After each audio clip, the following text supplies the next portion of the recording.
Assalamualaikum warahmatullahi wabarakatuh.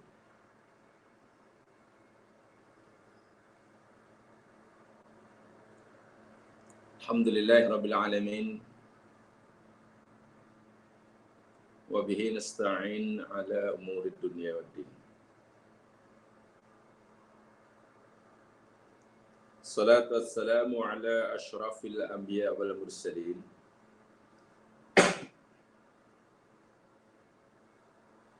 Nabiyina Rasulina Muhammad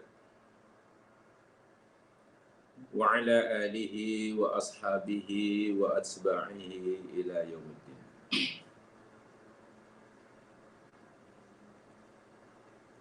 Raditu billahi wa rabba wa bil islami dina wa bi Muhammadin nabiyya wa rasula.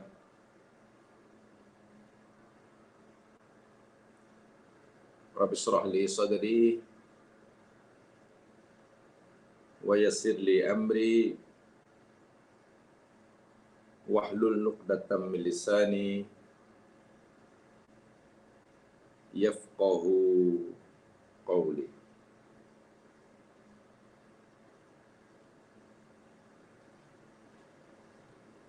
Didoakan mudah-mudahan semuanya dalam keadaan sehat walafiat, sentiasa di bawah naungan dan perlindungan Allah Subhanahu wa taala.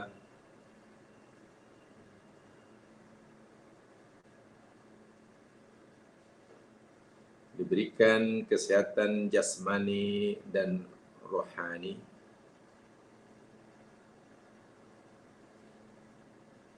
sentiasa dibimbing olehnya ke jalan yang diridhoinya. Amin ya rabbal alamin.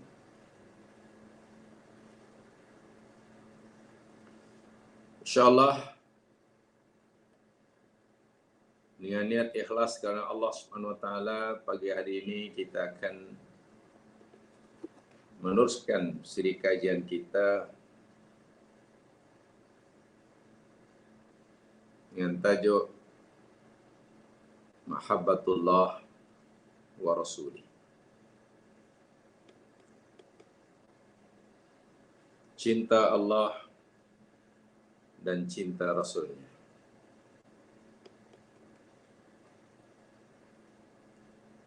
Kita masih bicara tentang tajuk siapakah orang yang dikasihi oleh Allah. Muka surat 33. Ayat-ayat yang telah dicantumkan dalam buku ini, yakni sebagian ayat yang memberitahu kita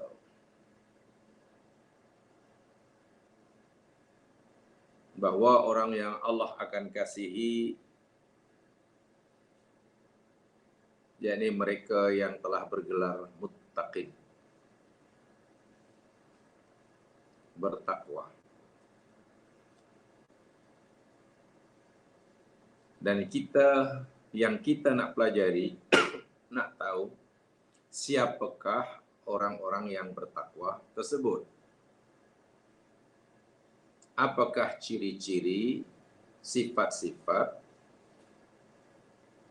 yang mesti ada dimiliki oleh seseorang untuk membolehkan ia layak disebut sebagai muttaqun,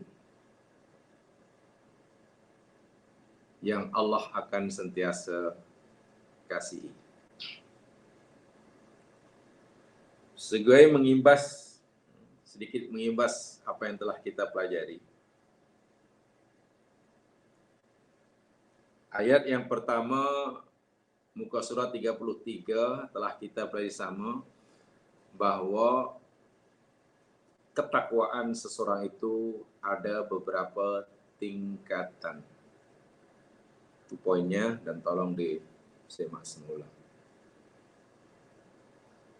Ayat kedua, yakni pada surah Al-Baqarah, di situ Allah menyenaraikan ciri-ciri orang yang bertakwa.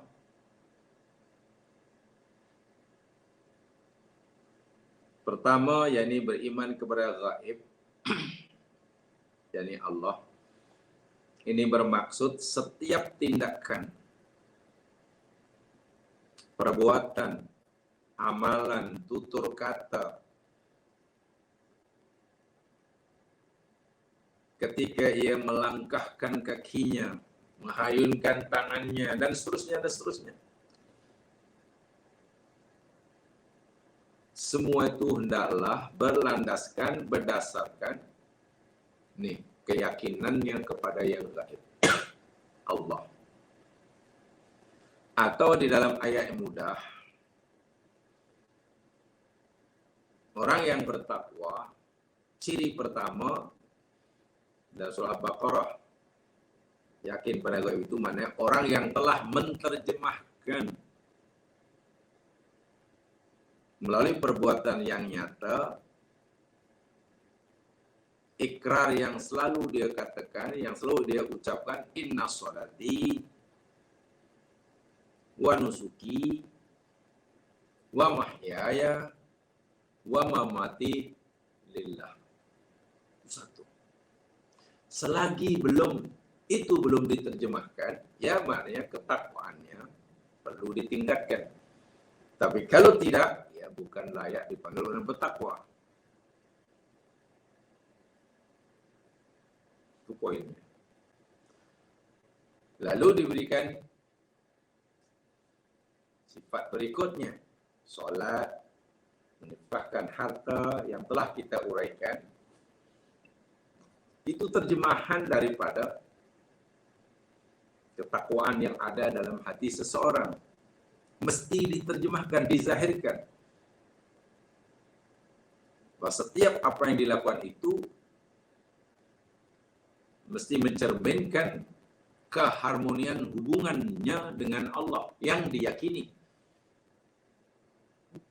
Itu yakni sholat. Keharmonian hubungan dengan Allah, kepatuhannya, ketundukannya. Tak buat melainkan yang disuruh, tak cakap melainkan yang dikehendaki. Kan sholat begitu ya. Kita tidak boleh berkata-kata dalam sholat melainkan yang disuruh. Kita tidak boleh berbuat, tak boleh rukuk semaunya, mau 3 kali ke, mau 6 kali ke. Mau sholat subuh 4 rakaat ke, tak boleh. Jangan buat melainkan yang disuruh. Jangan bercakap melainkan yang disuruh. Kan begitu dalam sholat. Dan kita patuh. Nah, sepatutnya di luar sholat kita mesti seperti itu. Jangan kita hanya bercakap yang disuruh oleh Allah, berbuat yang disuruh oleh Allah, masa sholat saja yang hanya selama 5 menit. Di luar sholat seakan-akan kita bebas. Ya, minta maaf, mana kita hanya ingin menjalin keharmonian, kepatuhan, ketundukan kita pada Allah hanya selama 5 menit. Habis yang 24 jam selebih. Sehari semalam itu. Dan yang keduanya menjalin, memastikan keharmonian hubungan sesama manusia. Ditujukan dengan kesediaannya menginfakkan sebagian rezeki Allah yang Allah berikan padanya kepada mereka yang memerlukannya. Bersedia berkongsi nikmat. Kesusahan orang lain dapat dirasai olehnya. Sehingga tergerak hati untuk menolongnya.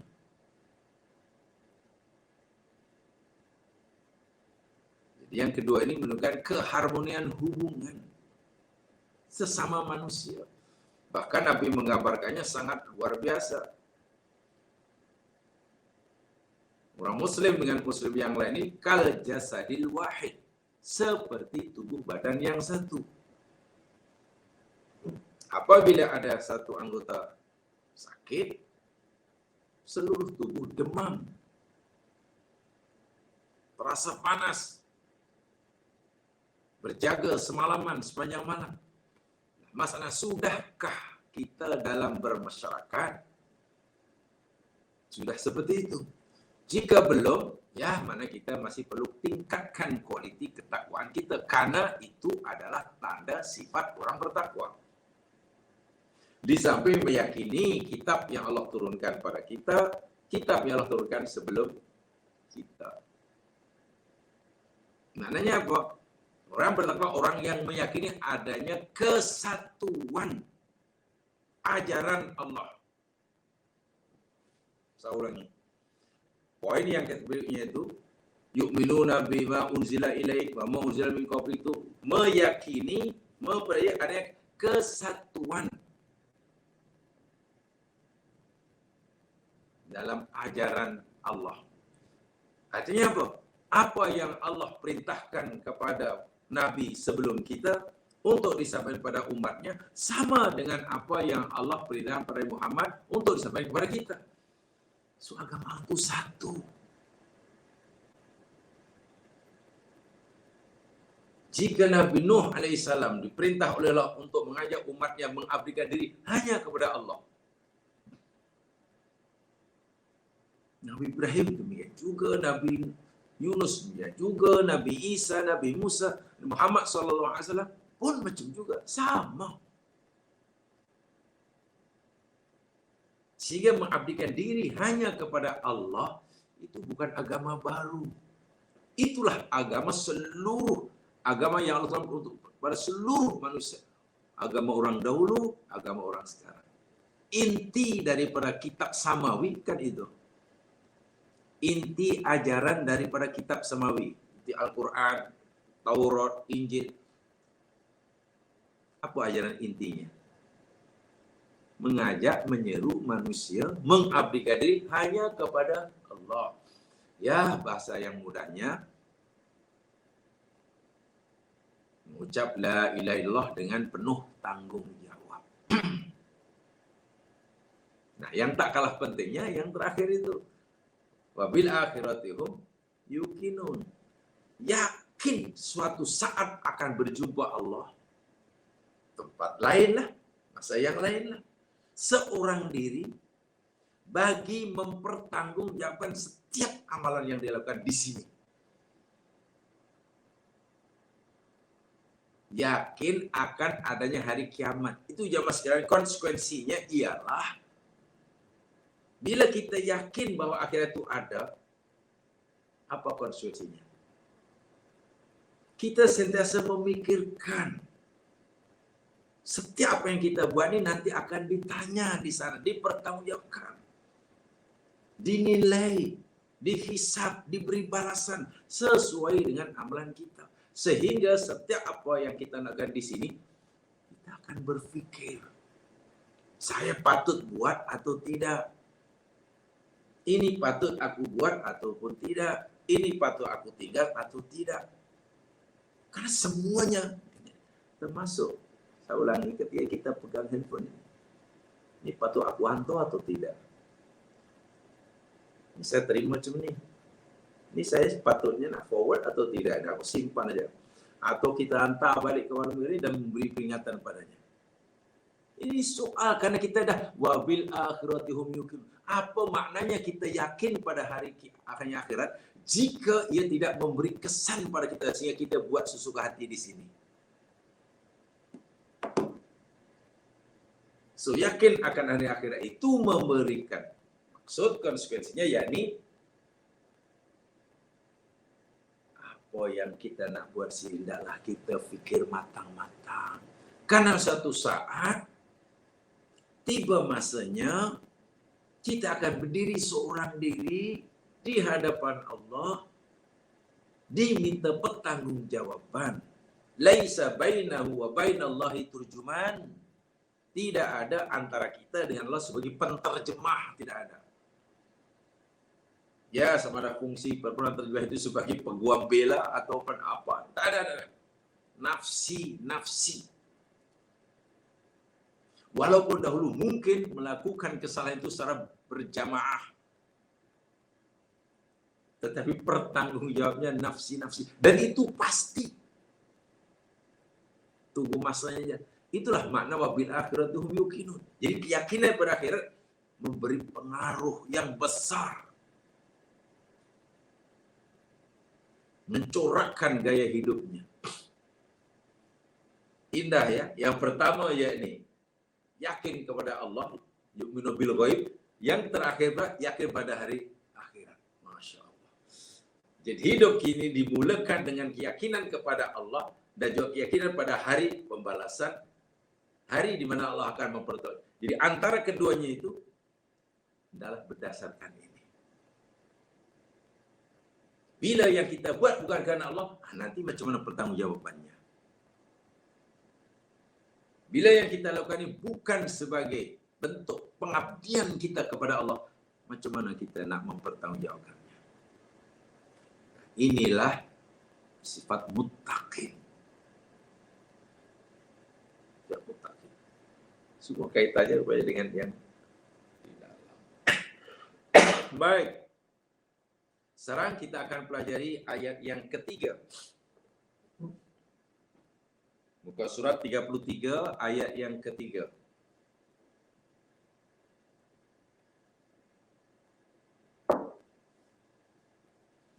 Surah Ali Imran ayat 76. Ali Imran ayat 76. A'udzu billahi minasy syaithanir rajim. Bala man awfa bi'ahdihi wattaqa fa innallaha yuhibbul muttaqin. Bala,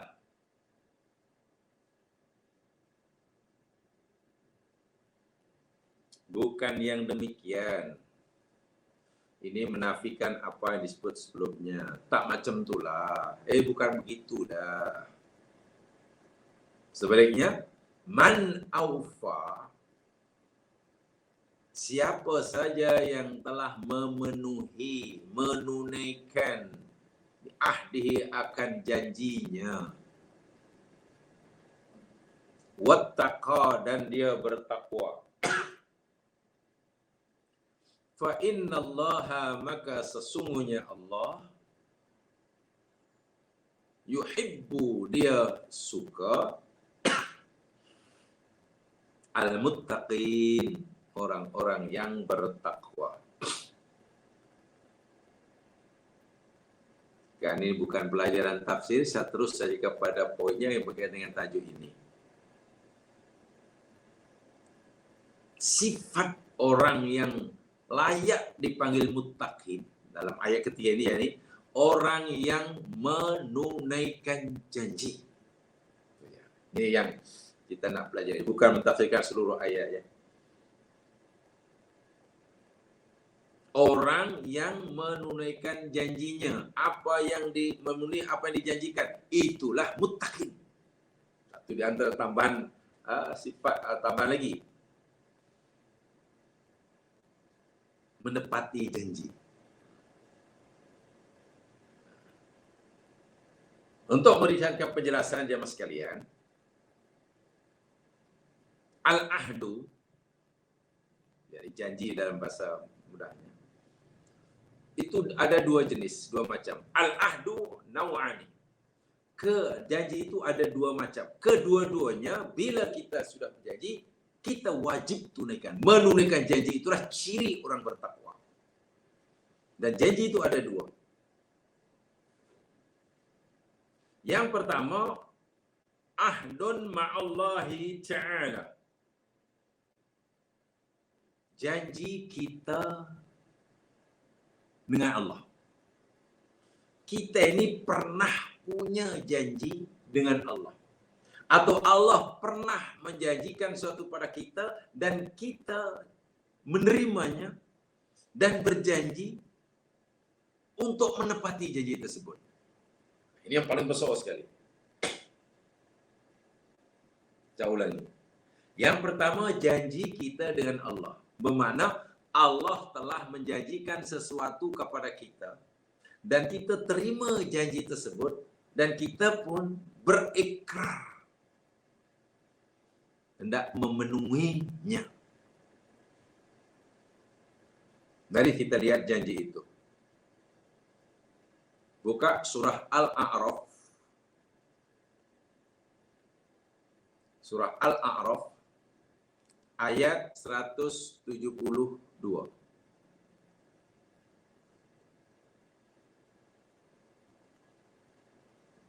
Al-A'raf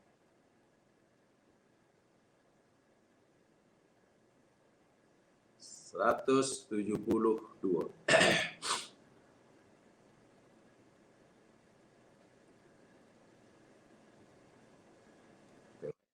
Jumpa. A'udzu billahi minasy syaithanir rajim. Wa id akhadha rabbuka min bani adama min zuhurihim dzurriyyatahum wa ashhadahum ala anfusihim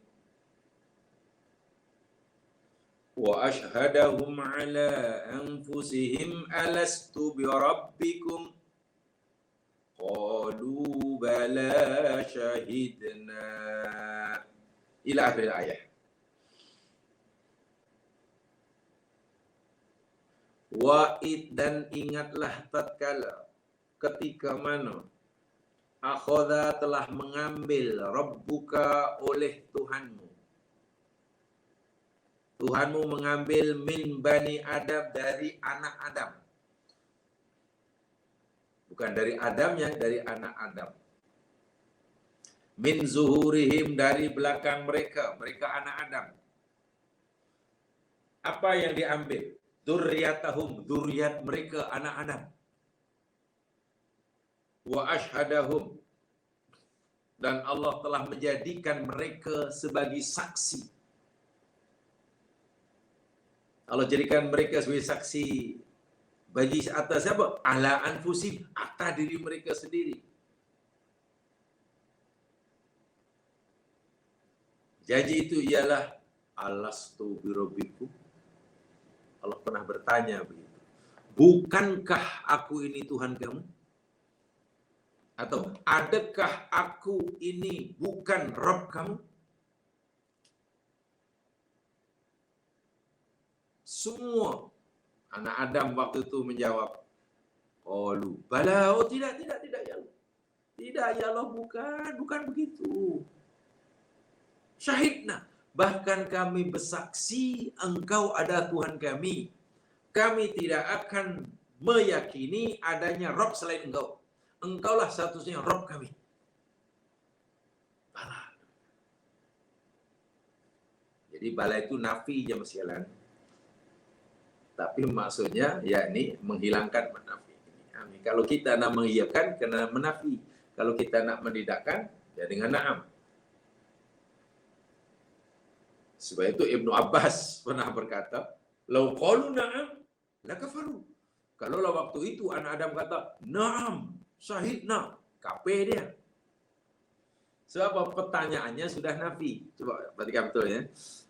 Allah bertanya, adakah aku bukan Tuhan kamu? Coba kalau kita jawab na'am macam mana? Adakah aku ni bukan Tuhan? Lalu kita jawab, ya, engkau bukan Tuhan kami. Apa kita?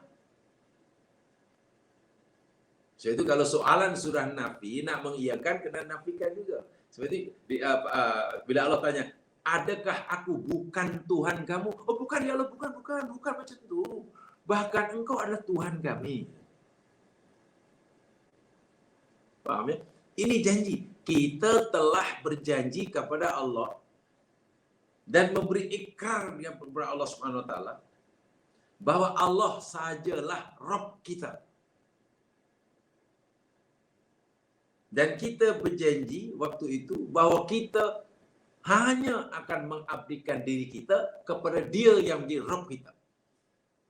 Bila lahir ke dunia, adakah kita penuhi janji ini? Nah inilah.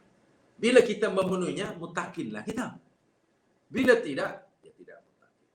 Bila janji itu, kita tak ingat, Allah mengingatkan ketika Allah menciptakan kita. Baik, saya tidak akan memperpanjang ayat ini, sebab ayat ini ada dua tafsiran jemaah sekalian. Kalau jemaah baca tafsiran yang biasanya, yang untuk yang jemaah pernah dengar, ayat ini berlaku di alam roh katanya. Jadi sebelum kita jadi ada batu badan, ada roh sudah tercipta. Namanya alam roh, semua roh. Contohnya saya, roh anak saya, roh cucu saya, roh ayah saya, atuk teman semua berada, jadi sama umurnya. Lalu semua roh ditanya oleh Allah serentak. Wahai roh, adakah aku nak tanya pada kamu, adakah aku ini bukan Tuhanmu? Lalu semua roh menjawab, oh bukan begitu ya Allah, bukan macam tu. Engkau adalah Tuhan kami. Roh. Mana semua roh sudah saksi seperti itu. Kemudian menunggulah roh ni. Mana-mana yang jasadnya sudah dicipta, lahir, pindah ke dunia. Atuk saya datang dahulu ke dunia karena jasadnya dicipta lebih dahulu pada ayah saya. Kemudian ayah saya jasad dicipta, rohnya. Kemudian saya. Jadi kalau ikut tafsir yang pertama ni, umur roh saya dengan umur roh tok nenek moyang saya dengan umur roh cucu cicit saya yang belum lahir sama karena berada dalam roh. Itu mungkin yang banyak dipahami. Tapi ada tafsir yang kedua yang sebenarnya lebih menarik dan perlu dipertimbangkan juga. Karena ayat ini berkata ketika menunjukkan masa kejadian. Jadi sekarang coba perhatikan ayat ini dan saya tukar katalah ayatnya jadi contoh. Bukan tukar, saya buat contoh padanya. Katalah wa'id akhadha rabbuka, ingatlah ketika Tuhanmu mengambil. Allah mana? Allah mengambil min dzurriyyati Adam. Saya tukar dzurriyyat Adam itu ayah saya. Kan ayah saya dzurriyyat Adam. Saya tukar katalah Abdul Mu'in. Dzurriyyat Adam itu namanya Abdul Mu'in. Ingatlah ketika Tuhanmu mengambil dari Abdul Mu'in. Min duhurihim, dari belakangnya. Zuhur di sini kalau kita belajar Quran saintifik, ini maknanya tulang belakang. Tepatnya jadi manusia ini dicipta daripada tulang belakang yang lebih parah sekali. Namanya ajbut danab kata Nabi. Ajbut danab kata Nabi. Koksik mungkin kata jamaah sekalian. Tulang tongking, tulang ikok. Itu sangat saintifik sekali itu. Jadi saya diambil di sana puncanya. Koksik ayah saya. Dzurriyyatahum, dzurriyyat ayah saya lah. Jadi bahasa mudahnya, ketika Allah mengambil saya, menciptakan saya daripada ayah saya, yakni toksik ayah saya. Bila ia bermula dengan ayah, yakni ketika mula bercantumnya, saat bercantumnya sperm ayah saya, satu sel spermatozoa ayah saya, Abdul Mu'in, dengan rosaid ibu saya, jadi nutfah. Betul? Satu sel sperma ayah saya cantum dengan ovum istri mak saya, jadi nutfah. Saat itulah, cantuman itu maknanya tubuh badan saya mula tercipta.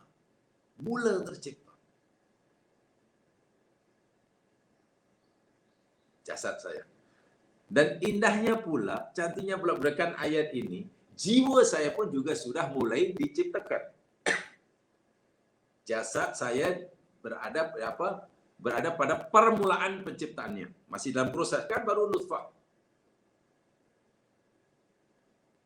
Tak tahulah sebesar apa, satu sel apa. Satu sel sperma. Itu sangat halus. Itu pun mungkin boleh dipisahkan, sel boleh dipisahkan lagi. Allahu Akbar, lebih kecil-kecil lagi.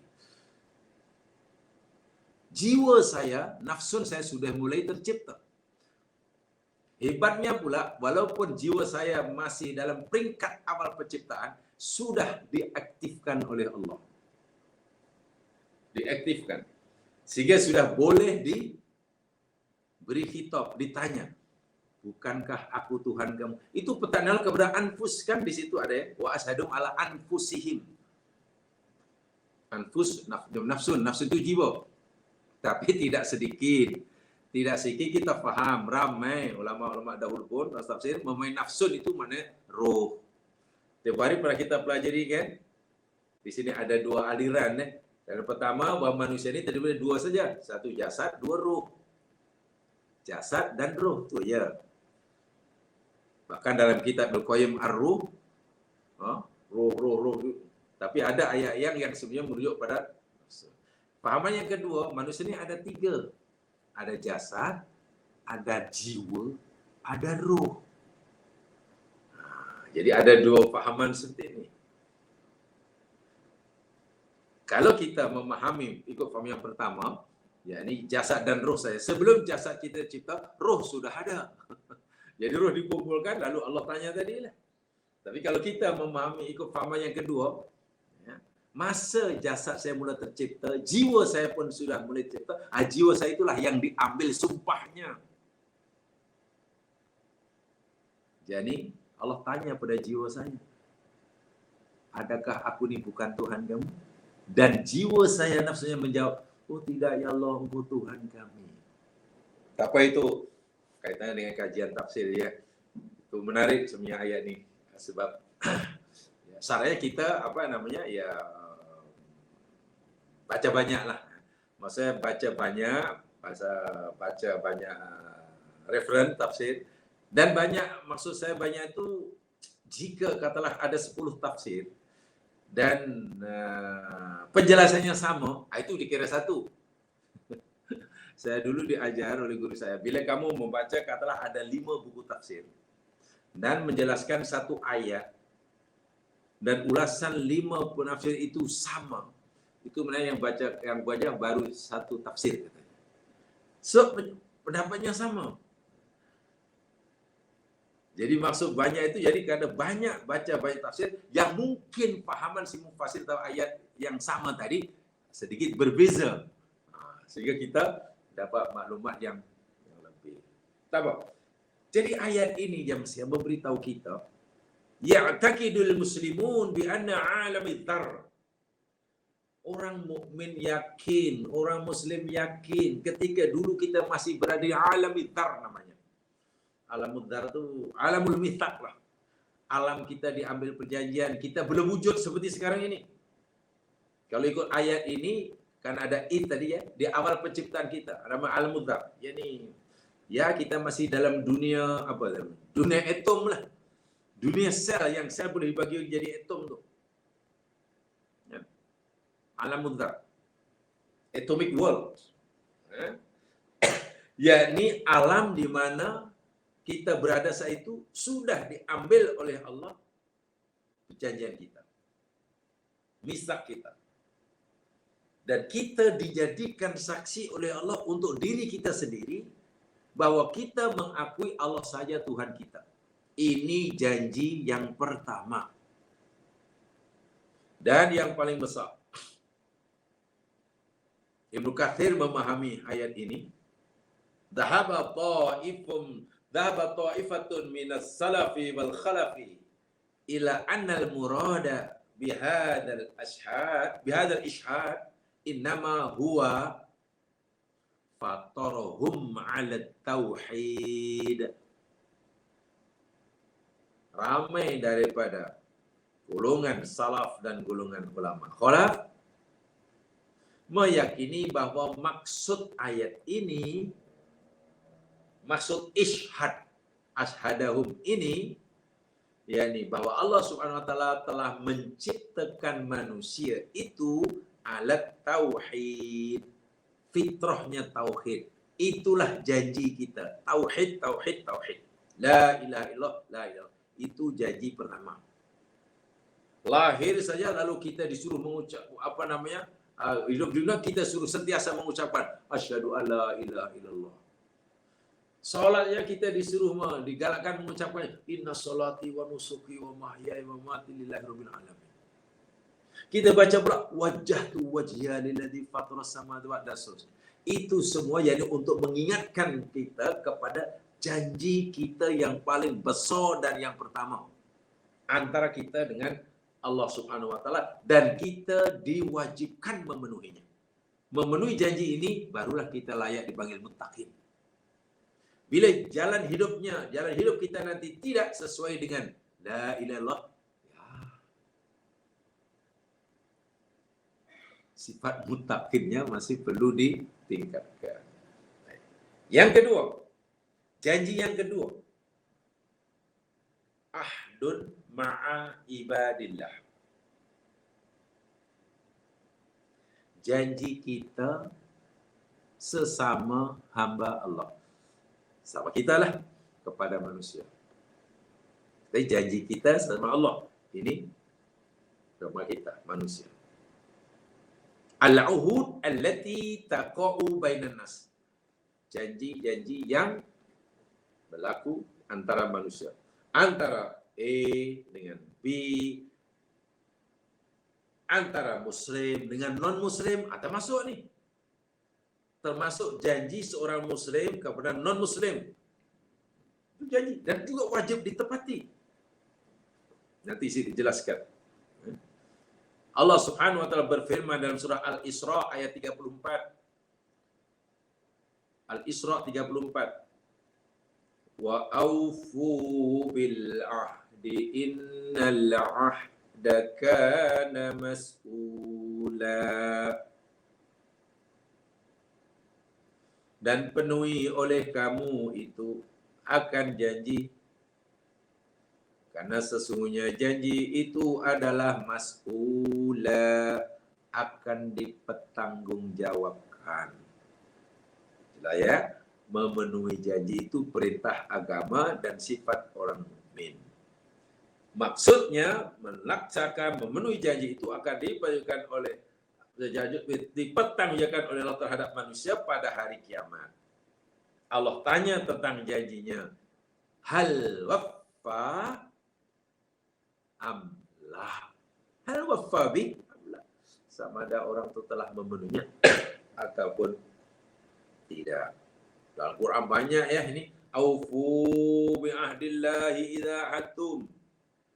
Penuhi oleh kamu akan janji yang kepada Allah bila kamu telah berjanji. Maksudnya jangan kamu ingkar janji. Jangan kamu ingkar janji. Jamaah sekalian, saya ingin sampaikan hadis Nabi. Bagaimana takutnya orang-orang dahulu tidak menepati janji ketika ia punya kewajiban memenuhi janji tersebut. Katakanlah pamannya A berjanjikan sesuatu kepada B. Tapi sebelum A sempat menepati janjinya itu, A telah meninggal. Itulah. Lalu C mengambil alih kedudukan A. Kedudukan A. Karena A ini ada orang yang berkuasa. Berjanji kepada B, nanti aku akan bagi kamu bla bla bla bla bla. Yang belum sempat menekan janjinya sebagai penguasa ini sudah meninggal. Kuasa ambil alih oleh C. Adakah C ini wajib melaksanakan janji yang pernah diucapkan oleh A kepada B, sedangkan C bukan yang berjanji? Jawabannya iya. Ini pernah berlaku ni. Jamaah boleh rujuk dalam hadis Bukhari Muslim. Di sana ada hadis Bukhari mengatakan ayat muttafaqun alaih daripada sahabat Nabi namanya Jabir bin Abdullah. Ini janji sama manusia ya. Menepati janji sifat orang munafik. Jabir bin Abdullah berkata, qala liyan Nabi sallallahu alaihi wasallam. Dahulu, kata Jabir bin Abdullah, Nabi SAW pernah berkata kepada aku. Maksudnya berjanjilah. Lau qad ja'a malul bahrain qad a'taituka hakadha wa hakadha wa hakadha. Nabi pernah berkata, bersabda pada aku, jika nanti kita telah mendapatkan harta dari negeri Bahrain, negeri Bahrain sekarang, dahulu pun namanya Bahrain juga ya, rupanya lama juga tu. Negara Bahrain, orang Arab panggil Bahrain, dua bandar, dua laut. Itu pada zaman Nabi pun namanya dah Bahrain sampai sekarang.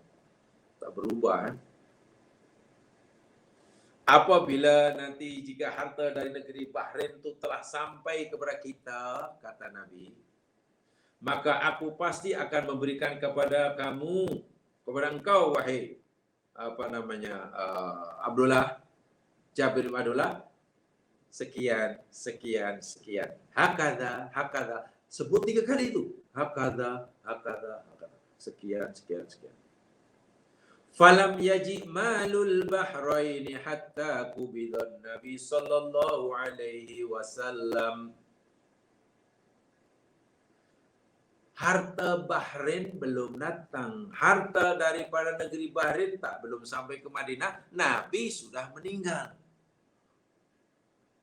Ya, Nabi tentulah tak gagal melaksanakan janjinya, karena jika nanti kita dapat harta dari negeri Bahrain, awak akan aku bagi sekian.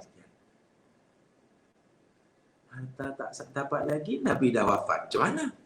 Jadi Nabi bukan sengaja nak ingkar janji. Apa yang ada di Bahrain? Belum ada kan? Falamma jaa amalul Bahrain, setelah kewafatan Nabi, Abu Bakar As-Siddiq mengambil alih menjadi khalifah. Mengambil alih jadi khalifah. Pada masa itulah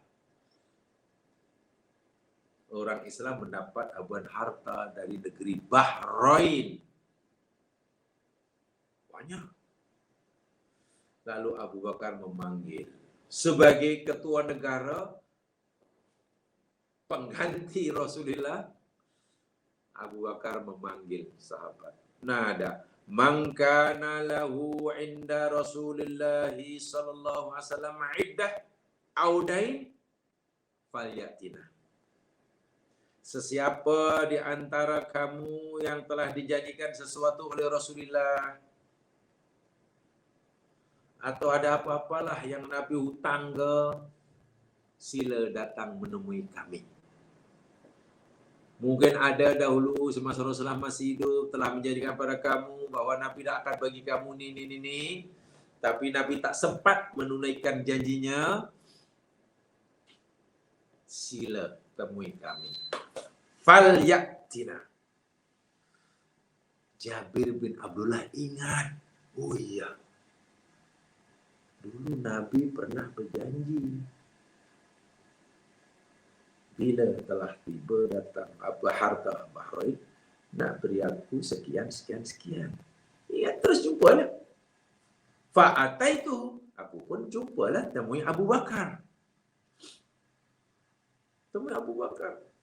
Ya mungkin kalau Abu Bakar tak kata macam itu, Jabir pun tak dapat apalah. Nabi dalam wafat. Wa qultu, dan aku berkata kepada Abu Bakar, inna Nabi qala li kada wa kada. Ya Abu Bakar, sesungguhnya Nabi SAW pernah berkata pada aku, bila kita dapat harta pada negeri Bahrain, baginda akan beri aku sekian, ini, hakada, 3 kali. Lalu, apa? Hatta li hatyatan fa'adattuha. Lalu Abu Bakar memberiku harta tu setangkup, secupak, sebakul kepala. Itu untuk memberikan sukatan ya. Abu Bakar memberi aku satu sukatan. Gitu. Fa'adattuha fa'idha hiya 500. Ya, satu uncang ya. Kalau duit itu macam uncang ya dalam itu. Satu itu. Kemudian aku kira Setelah aku hitung, di dalamnya itu ada 500. Masya Allah. Jumlahnya ada 500. Satu uncang. Ini ukuran ya, kalau ukuran dahulu kan pakai barang apa? Siling emasnya namanya. Uang siling lah. Uang siling satu uncang itu. Aku kira ada 500. Faqala li khudh mithlaiha. Lalu Abu Bakar berkata kepadaku, "Hai Jabir, awak ambil lagi 2 kali ganda." Mana tadi sudah dapat satu uncang, isinya 500. Baru satu. Abu Bakar kata, ambil lagi dua uncang. Sehingga Jabir dapat 3. Sebab Nabi pernah berkata pada aku, kata Jabir, Nabi pernah kata pada aku akan bagi kamu hakada, 3 kali. Mana kalau satu kali satu uncang, ya 2 uncang, 3 uncang lah. Kalau bakul, 1 bakul, 2 bakul, 3 bakul.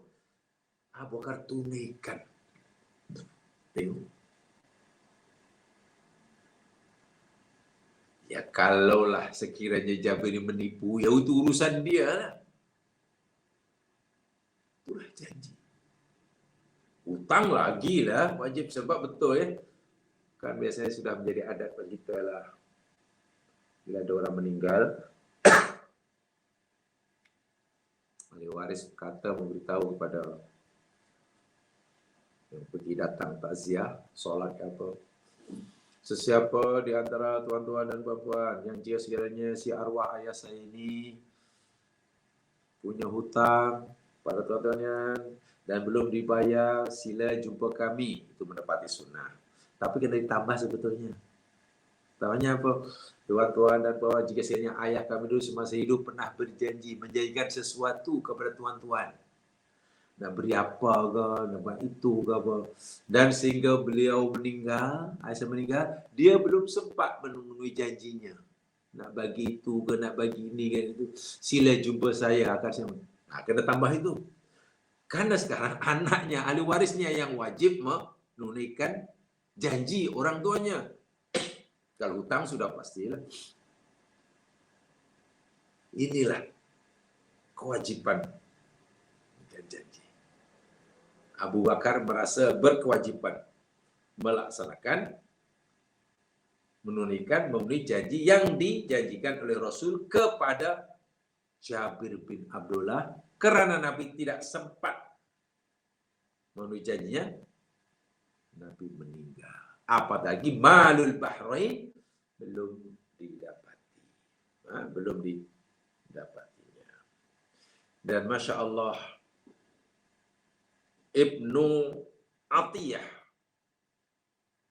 seorang ulama namanya Ibnu Atiyah Al-Andalusi, orang Spanyol, orang Andalusia. Beliau ini adalah seorang ulama lah. Dalam kitabnya Al-Muharrarul Wajiz, beliau seorang faqih, orang ahli fiqh, mana faham betul agama. Alimun bitafsir, menguasai ilmu tafsir. Wal ahkam, hukum hakam. Wal hadis, dia juga ulama hadis. Wa kanat lahul yadut tula, dan dia punya jasa yang besar. Dalam masalah apa? Dalam bidang fil lughati wal adabi wasyair. Dalam ilmu bahasa, ilmu sastra. Hebat ya. Ahli hukum, ahli tafsir, ahli hadis, ahli fiqh. Tapi juga punya jasa besar dalam dunia persuratan. Luar biasa. Namanya Ibnu Atiyah Al-Andalusi. Apa kata beliau dalam kitabnya Al-Muharrar Al-Wajiz? Kullu ahdin jaizin bainal muslimin fanaqduhu la yahillu. Saya kutipkan daripada kitab beliau.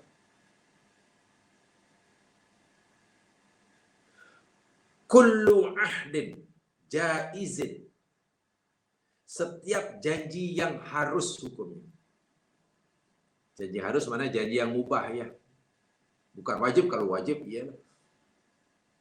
Janji harus mana okeylah saya besok besok jumpa ya, jangan lupa jam sekian kita jumpa sini, saya nak belanja awak makan di restoran itu. Di restoran depan tu, Ashiras. Awak suka makan Iran, itu janji jaiz namanya.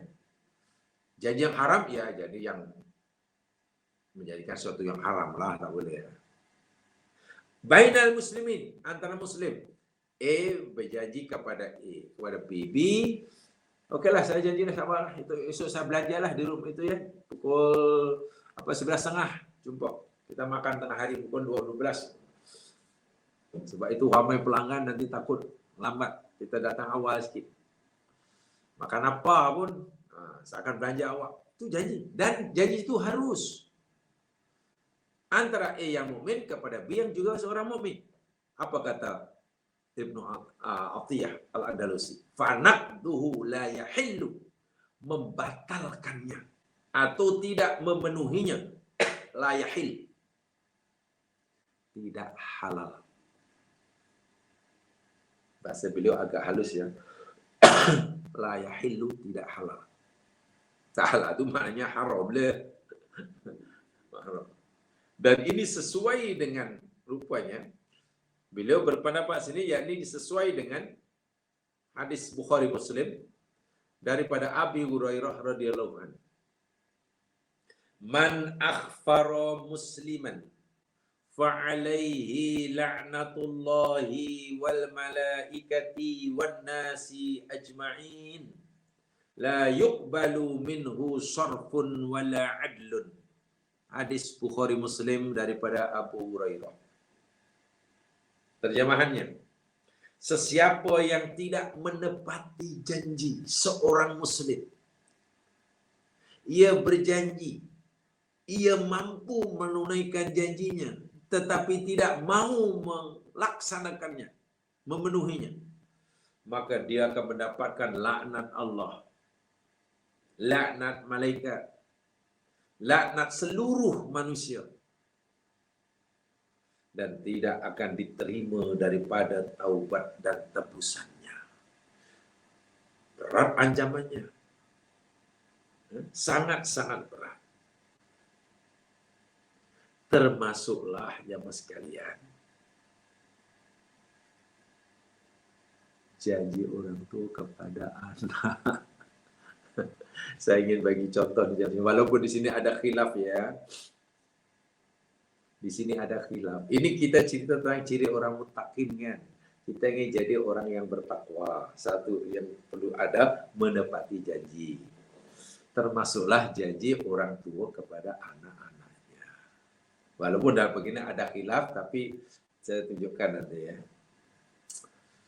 Ya mas sekalian, seringkali kan orang tua, ayah ke, ibu ke, menjanjikan dan berikan hadiah ke, memberikan apa barang ke yang disuai oleh anaknya, karena anaknya menangis. Anak menangis, lalu ibunya, tak boleh nak, sudah nak, tak apa, nanti besok mak akan belikan awak basikal yang baru, umpamanya. Belikan yang baru. Tak apalah, karena bujuk anak ni janganlah beragam. Nanti mak akan berikan awak coklat nak. Coklat. Bukan yang besar-besar, bukan coklat. Namanya budak, bila dah dengar orang tua cakap macam tu, budak ni hatinya suci macam tak reti nak suudon. Budak kanak ni tak reti nak suudon. Apalagi yang cakap tu mak bapaknya. Hatinya bersih. Dah penat menangis malam, tidur. Dia tidur pula. Namanya budak, baru berapa tahun macam tu. Bangun, ya sudah bangun dah. Lupa apa yang Ni, lupa apa yang berlaku semalam. Apabila rumah dah lupa, dah tak ingat lah. Lalu maknya pun, dia pun tak kisahlah. Budak dah lupa lah. Malam saja je nak leraikan dia menangis. Janjikan nak berikan basikal. Dia pun dah lupa, dia biar je lah. Katalah macam tu. Atau bagilah motivasi pada anak supaya rajin belajar. Nanti nak kalau awak dapat lulusan cemerlang nak, ayah akan belikan ini, akan belikan ini. Katakanlah. Kan biasa ya kita dengar seperti itu jauh sekarang. Macam mana hukumnya? Jauh sekarang. Ini saya kutip daripada Al-Fatawa Al-Fiqhiyah Al-Kubra. Al-Fatawa Al-Fiqhiyah Al-Kubra. Jadi fatwa tentang hukum fiqh. Fatwa hukum fiqh yang dikarang oleh Ibnu Hajar Al-Haytami. Di dalam kitab Al-Fatawa Al-Fiqhiyatul Kubra yang dikarang oleh Ibnu Hajar Al-Haytami, bukan Ibnu Hajar Asqalani ya. Beliau menjawabkan ada dua pendapat. Saya ringkaskannya. Yang pertama, boleh bagi orang tua membatalkan atau tidak menunaikan janji yang diucapkan tadi kerana ia disamakan dengan serta sedekah kepada anak. Pada pertama, harus hukumnya orang tua tidak menepati janjinya atau bahkan bernazar sekalipun. Karena janji ataupun nazar nak berikan sesuatu pada anak itu disamakan, dikiaskan dengan sedekah, pemberian. Dan orang tua pula boleh mengambil balik apa yang telah diberikan pada anaknya. Kan boleh. Menarik balik pemberian itu tidak boleh. Nabi umpamakan macam anjing muntah lalu dimakan semula. Kecuali orang tua mengambil balik apa yang pernah diberikan kepada anaknya. Di pendapat pertama. Jadi boleh. Tak perlu ditunaikan. Pendapat yang kedua. Tidak boleh. Orang tua membatalkan apa atau mencabut, tidak menunaikan apa yang dijanjikan kepada anaknya tadi. Oleh karena itu, jika orang tua sudah berjanji nak berikan sesuatu kepada anaknya, walaupun janji hanya memberikan coklat, wajib ia memenuhinya. Wajib ia memenuhinya. Dan pendapat kedua ini yang dipilih oleh Ibnu Hajar Al-Haytami. Kenapa jemaah sekalian? Karena Allah Subhanahu wa taala menyuruh kita mengikat janji itu bersifat umum dan menyamakan janji dengan sedekah. Kalau sedekah pemberian boleh ambil balik, janji boleh, ya tidak sama. Mengkiaskan seperti itu kata beliau tidak sesuai. Al-qiyas mal farik batil. Wajib. Apalagi dari segi psikologi. Bila anak selalu ditipu oleh orang tuanya. Atau jika anak selalu mengingkari akan janjinya. Ini akan memberikan kesan buruk pada perkembangan psikologi kanak-kanak yang masih suci tadi. Yang masih suci. Jadi beliau memilih bahwasanya orang tua yang menjanjikan sesuatu kepada anak, walaupun hanya anak, ya mungkin tak serius nak berikan, tapi anak sudah terlanjur yakin, sudah terlanjur percaya, sebab itu dia, si anak tadi berhenti menangis. Wajib diberikan. Apa kata Ibnu Hajar Al-Haytami memilih uraian kedua ini? Lakin aujuh minhum farqan nadar bil sedekah. Bisalah antara sedekah dengan janji tak sama. Sedekah itu sudah diberikan, tarik balik, tak mengapa bila orang tua. Ini janji. Min haisul wujubi, apalagi kalau nazar. Farrajih, mana'a min huruju. Pendapat yang kuat yang aku pilih. Tak boleh orang tua itu tarik balik. Atau tak boleh orang tua itu tidak menunaikan janjinya.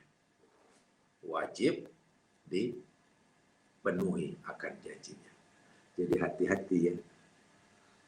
Bahkan ada satu athar Tidak ada orang tua mengatakan suatu memberi sesuatu kepada anaknya, kemudian orang tua tidak tunaikan. Karena si budak tadi sudah lupa. Kutiba kadiban. Ia sudah dicatat, direkodkan sebagai pembohong. Subhanallah. Walaupun tentu kita faham, tingkat kebohongan itu tidak sama. Bohongnya orang tua pada anak seperti itu dengan bohongnya katalah orang dewasa orang, ya tentu tak sama lah. Bohong pun ada marotib, ada tingkatan juga. Tapi walau bagaimanapun, tetap sahaja mengingkari janji. Walaupun itu dilakukan oleh orang tua kepada anak kecilnya, tetap saja itu merupakan perbuatan yang tidak terpuji. Maaf, saya tak gunakan istilah terkutuk ya. Bahasa yang saya gunakan tidak terpuji. Kalau masih kurang halus, ya gunakan yang lebih kurang terpuji. Kurang terpuji. Tidak terpuji. Ini janji orang tua pada anak. Sekarang bagaimana kalau kita janji kepada orang kafir? Apakah juga mesti ditunaikan? Nah, ini yang sekalian. Iya ya. Akhlak kita itu cerminan agama kita.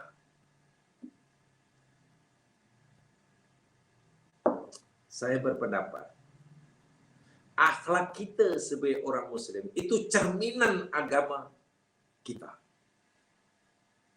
Jadi kalau kita hendak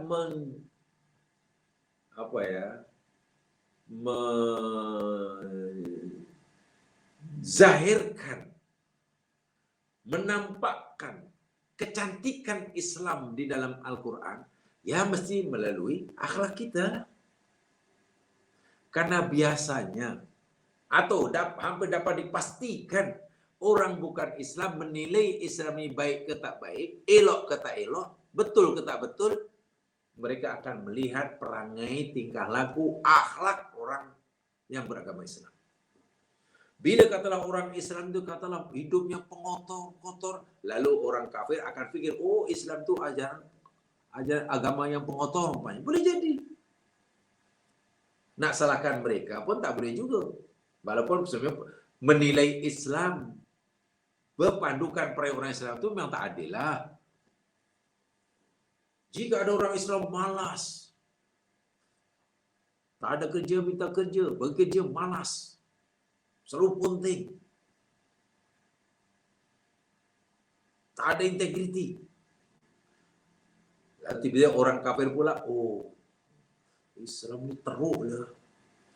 Agama Islam ini agama yang menyuruh orang memang malas. Ya memang penilaian itu tidak adil lah. Tapi ingat, akhlak itu cerminan agama kita. Agama kita ini cantik. Jangan sampai ia nampak hodoh kerana tingkah laku kita. Itu bahaya. Bahaya.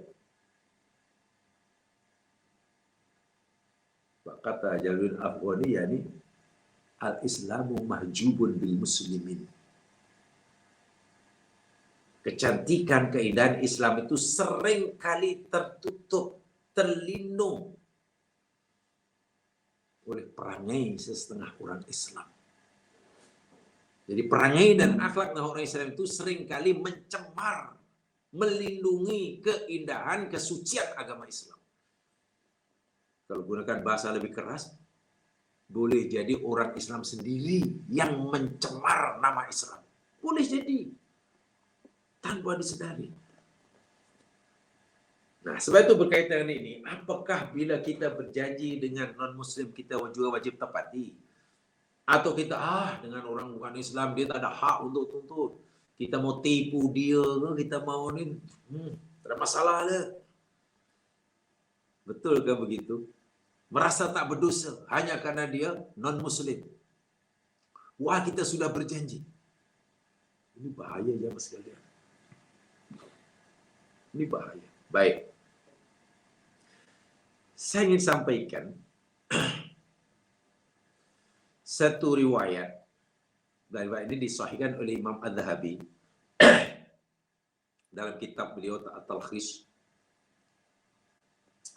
Kisah yang berlaku yang dialami oleh sahabat Nabi bernama Abu Hudzaifah Al-Yaman bin Al-Yaman Al-Yamani. Kisahnya begini ya. Abu Hudzaifah bin Al-Yaman berkata, "Ma mana'ana an nashhada Badr." Sebab ada orang komplain, ada orang ya bukan komplain ya. Kalau bahasa sekarang minta bahasa agak asal mungkin mengumpat lah. Isi-isi sana ni. Dalam perang Badar. Kenapa Abu Hudzaifah ni perang Badar tadi? Sama kita. Ya Abu Hudzaifah ni tidak mengikuti perang Badar. Pelik kan? Sahabat sehebat itu nanti mendapat gelar Sahibus Sirri Rasulillah, penyimpan rahsia Rasulullah.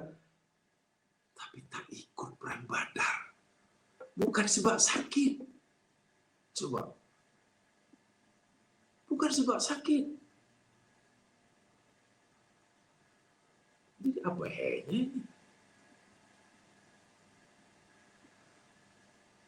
Lalu Abu Hudzaifah ni pun rasa tak sedap lah.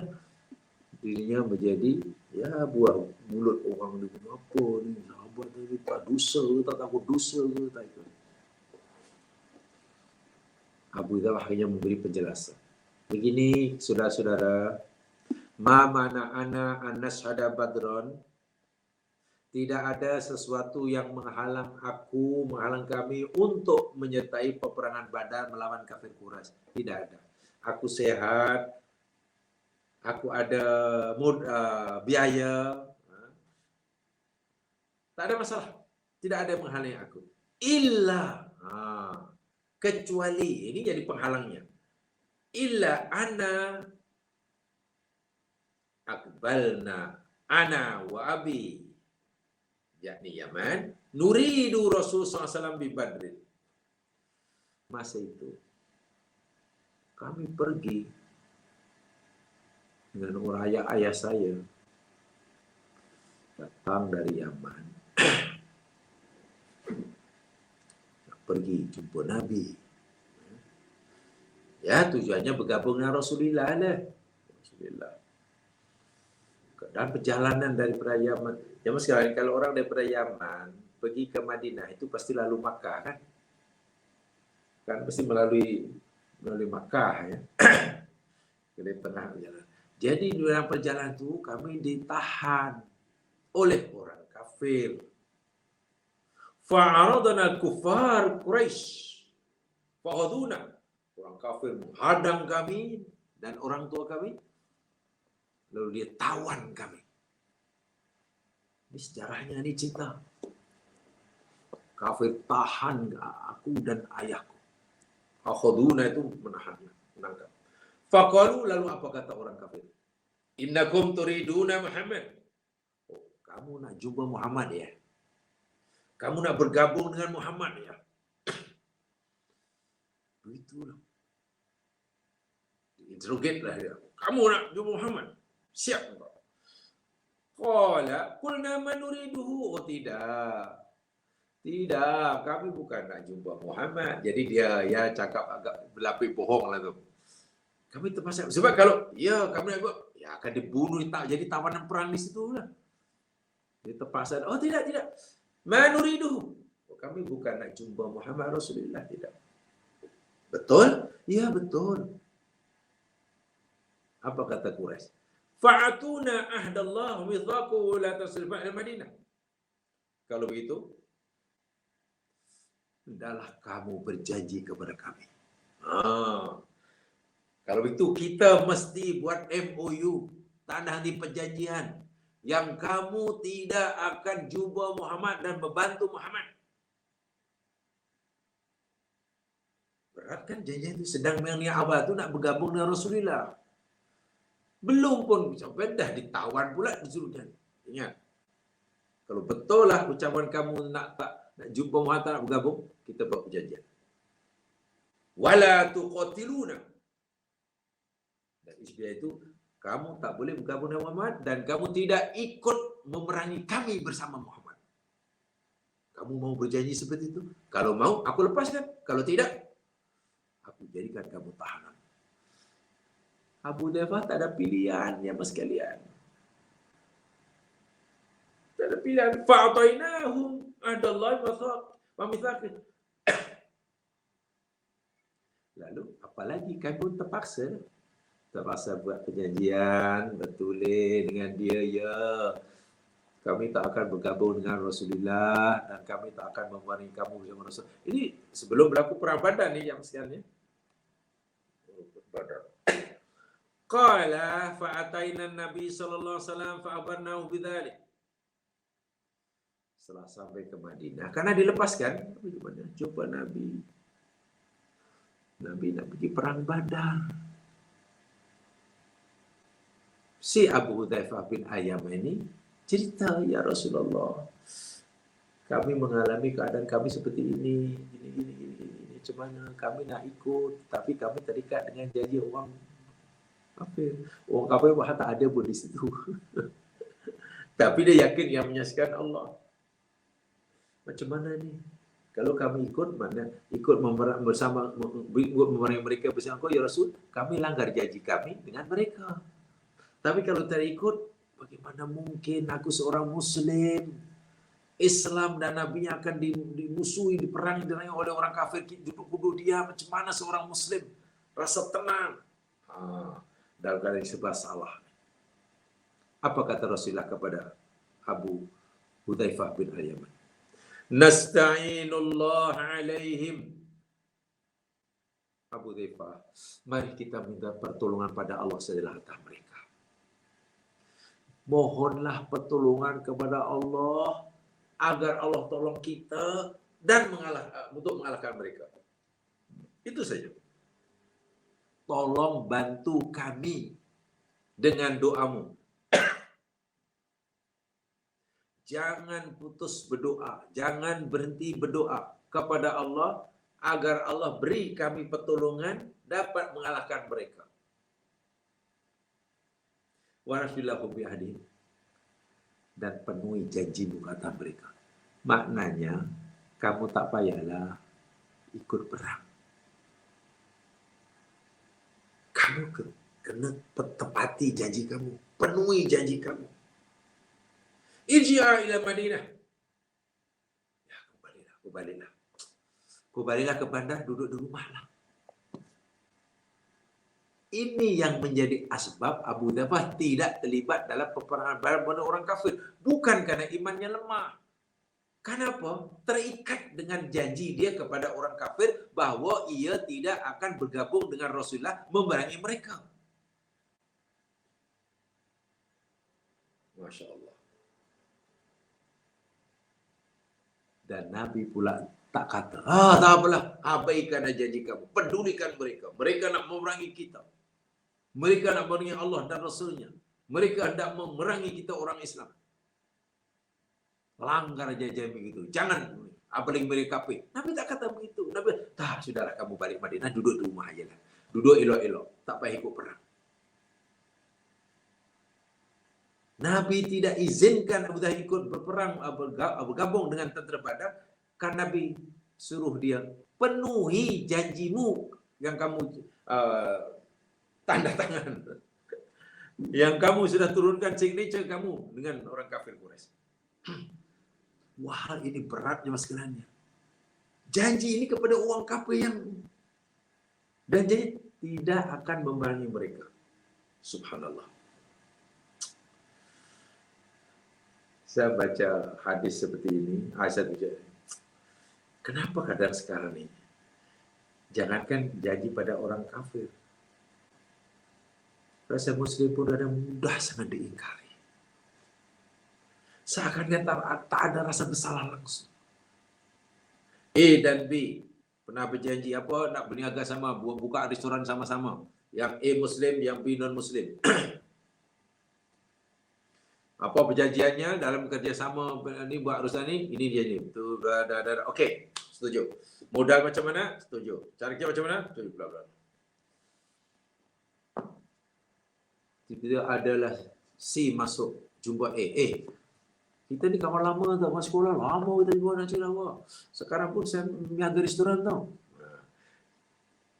cawan restoran saya sudah begitu maju, kata si. Apa kata? Awak gabung dengan kami, kata si. Jadi restoran ini kita berdua aja lah. Macam mana si, saya sudah jadi ini kongsi, niaga dengan B. B siapa tu? Alah, B tu, si tu. Oh, si non-Muslim tu. Ya, dia bukan Muslim. Tinggalkan aja lah. Batalkan aja perjanjian kamu. Tinggalkan dia, karena kamu nak puaskan saya. Udah. Tak boleh, Mas sekalian. Walaupun mungkin nanti dengan dia lebih selesa dengan si, kan sama-sama kawan, sama Muslim. Tak boleh dibatalkan sepihak.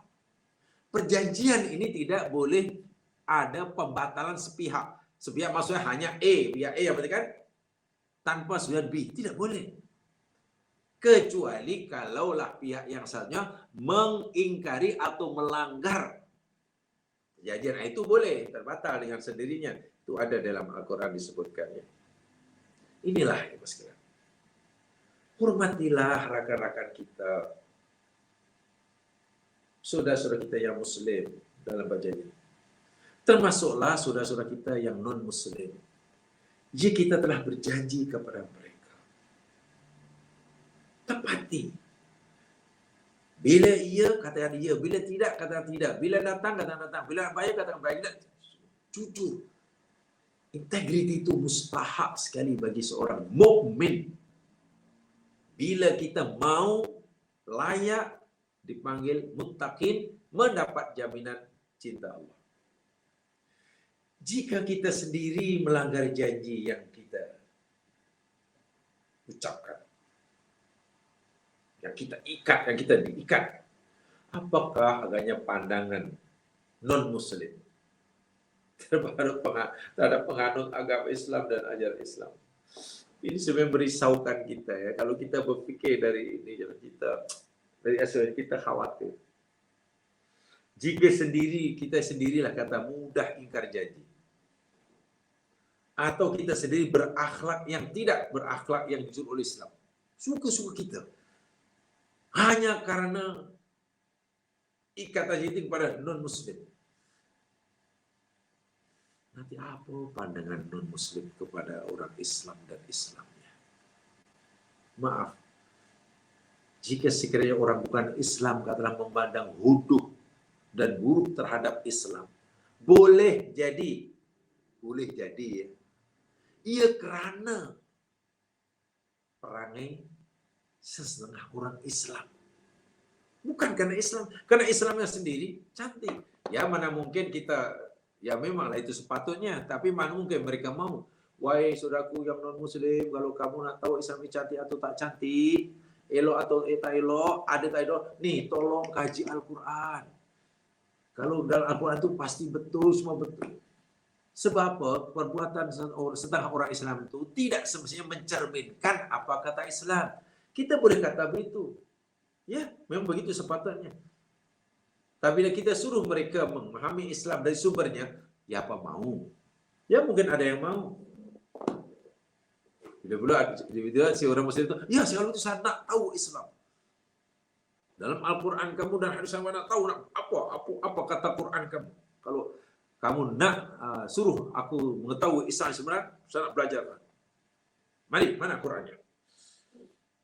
Itu kita pun berikan Al-Quran. Nah, pelajari ini. Tapi sebelum beri kita pun karena diajarkan fikah kita, fikah yang dah masuk dalam Quran. Ajar. Tak boleh. Awak tak boleh Al-Quran ni sebab awak belum Muslim. Kerana ini kena berwudu. Karena fikah kita masuk tu. Fahaman fikah kita masuk. Habis macam mana? Ya awak kena wudu dulu. Macam wudu? Kita ajar wudu tu begini. Kau tu dah wudu. Dah boleh sekarang? Dah boleh atau belum? Ini saya dah boleh. Okey, sekarang kau. Baru kita nak berikan. Fikah kita masuk lagi. Wudu awak tak sah lah. Macam mana tak sah? Awak yang suruh saya wudu. Sudah wudu seperti awak yang suruh. Wudu awak tak sah sebab awak belum Muslim. Wudu orang non-Muslim itu tidak sah. Syarat wudu tu boleh menghilangkan hadas itu mesti Muslim.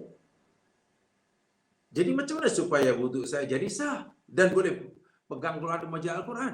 Ya awak kena baca syahadah. Macam mana sadarnya? Asyhadu alla ilaha illallah Muhammad Rasulullah. Kena masuk Islam. Macam mana saya nak masuk Islam? Saya belum tahu Islam tu cantik atau tidak cantik. Apalagi kamu kata bila Islam ni pintunya hanya satu.